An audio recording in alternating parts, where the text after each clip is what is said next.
Hello everybody and welcome to my commute to work.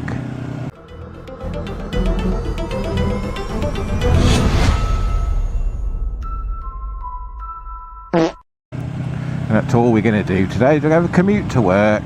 You can see what goes on, see what the route's like. It's very nice. We commute to my place of work for the last 28 years. Past 2 weeks in Britain, the weather has been oh no, there's a dead squirrel. The weather has been absolutely bloody awful. Not constant rain, but it's that unpredictable stuff. I mean, none of the apps know what's going on, so all the weather apps just tell you it's like 70% chance of rain all day. So you leave the bike at home, and then, you know, it's like this, it's cloudy and no rain, but it's starting to break now. So British weather, if you're listening, cut it out, mate. We're near the summer solstice now. We should be in nicer weather, not constantly raining all the time. April showers were months ago. Cut it out. But yeah, I thought this morning we'd just have a nice little ride into work. You can see the kind of route that I take.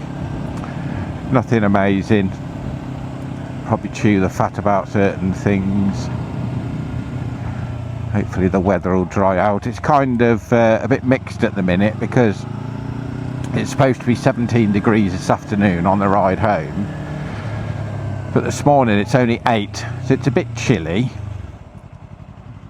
So I've decided to go like textiles this morning, not leathers, but summer gloves, no do-rag, so no little neckerchief thing, and no thermals underneath, so it's not too bad this morning. This afternoon should be a nice warm ride home.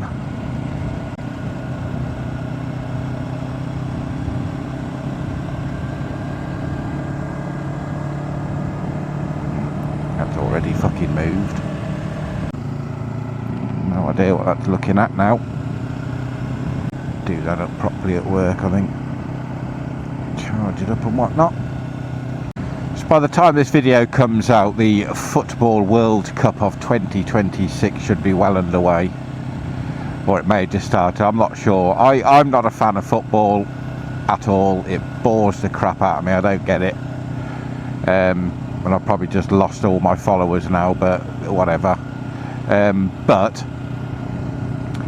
I do enjoy, not the football. I will not be watching the World Cup. It doesn't interest me at all. But everybody's social media feeds are now about to fill up with football memes from, you know, your various countries, and adverts of football from Macca's, because, you know, they're loving it as they promote the football and so on and so forth. But I think the thing that really gets me the most, though, is, and I don't know about other countries, but it does make me laugh with England. It really does.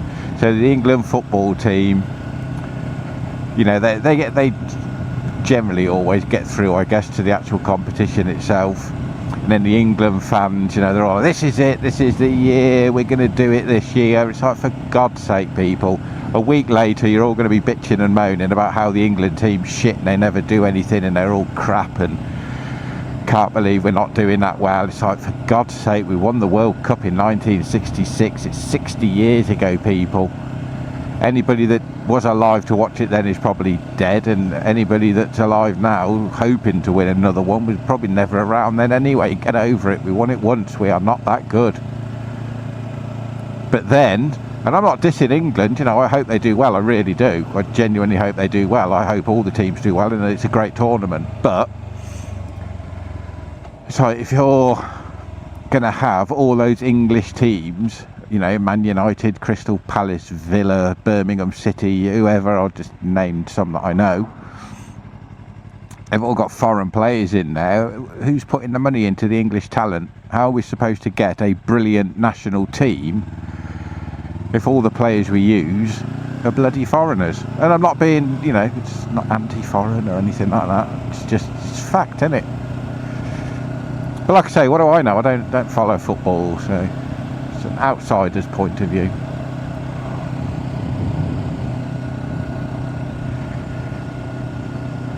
Probably going to have everybody in the comments now going, "You don't know shit." You're fucking absolutely right, I don't know shit. Not about football, I ain't got a clue. Not a foggiest. Oh, let's try and set up an overtake on this guy. So we've got the nice right hand bend. There is a car on it. I don't think the overtake is on. The overtake may not be on. Is it on? It's on. Cut to the inside and go.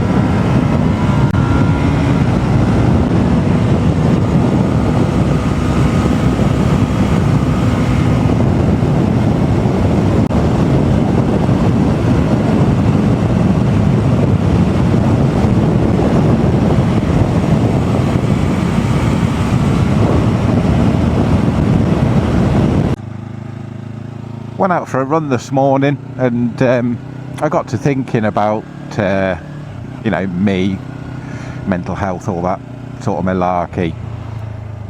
And as you all know, I sold the Panigale recently. I have noticed as well, since I sold the Panigale, I tend to ride this little fella a little bit quicker than usual. I used to happily stick to road speeds on this, but since I've got rid of the big power of the Panigale, I seem to ride the R3 a little bit harder, just subconsciously trying to get my speed thrills. But anyway, so yeah, I was thinking about the mental health thing and why you buy certain things. It's kind of linked back to that external validation piece. As to, sorry, hang on a minute, I've got a runny nose. Just wipe that all over my glove. It's fantastic. But yeah, don't know who that was, but morning. Somebody obviously knew me. If you're in a blue Honda Civic and you're watching this now, identify yourself. You looked friendly, but don't recognise the car.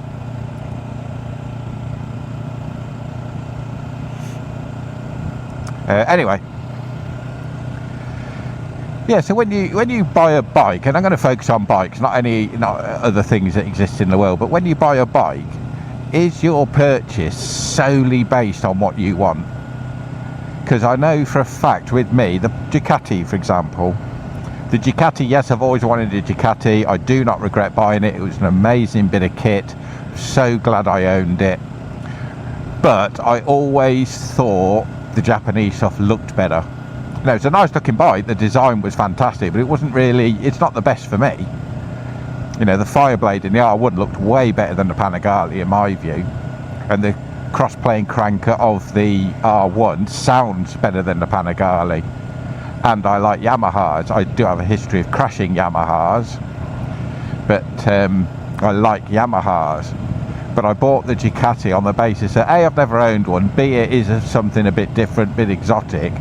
But subconsciously there was always that part of me that thought, yeah, but if I turn up on a Ducati Panigale V4, everybody's going to be like, wow. Do you ever do that? Or, you know, are you stronger willed, stronger minded?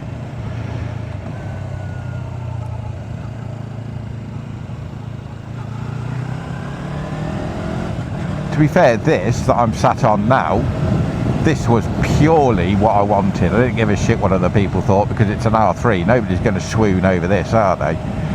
Not unless you're at your early stages of riding and it's your next level up.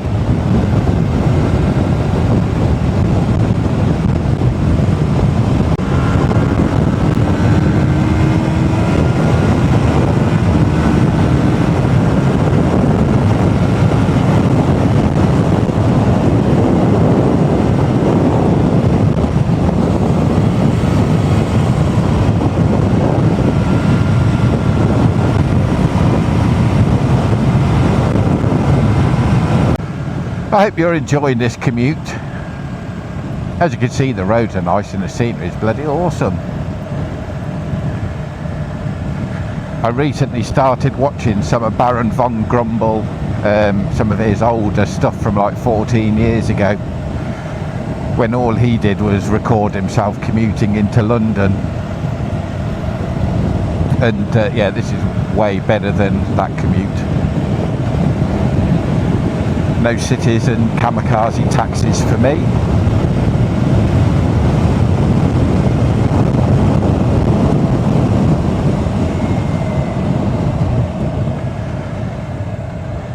Although you might get the occasional kamikaze muntjac.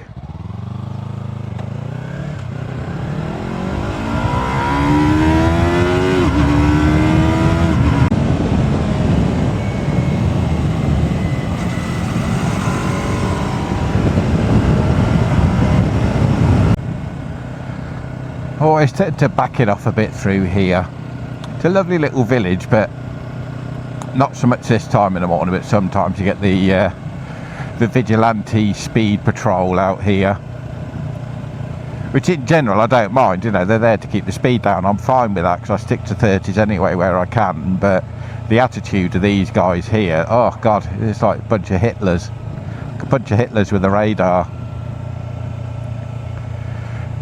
The irony is the amount of times I've been watching people come out of their homes and overtake me in the village. It's probably the same people stood there with a speed gun shouting at everyone.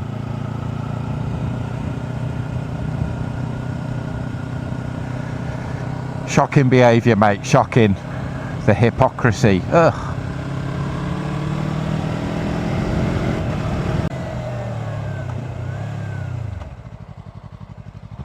Clear going.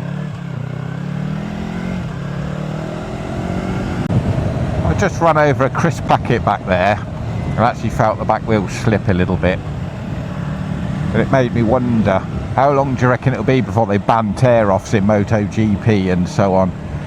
The amount of times people are getting false starts, wheel spin, even crashes from riding over tear-offs. I reckon it's only a matter of time before they say, no, you need to figure something else out that's too dangerous. Having a thin slither of plastic laying on the racing line. Are there rules in place that say they can only take them off in certain places? I don't know. Normally they take them off on a straight, but I don't know. Are they allowed to do it mid-corner? Who knows? Very dangerous. Anyway, this is Lighthorn Heath. Used to have no more than about 70 houses in it. It's now, as you can see, a massive development with loads of houses back there, blocks of flats. Got all this has all been built up, new road layouts, all sorts. Supposed to turn into a town. There are many people in uproar. Leave our nature alone. Stop building. Stop building.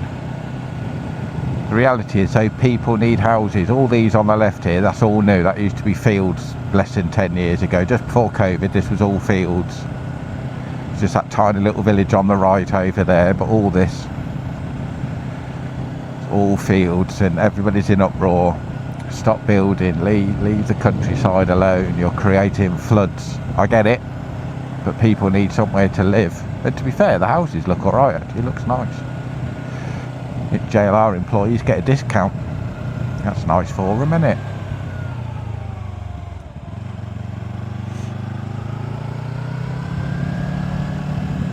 Why don't AML employees get a discount? Or it's just JLR ones? Anyway.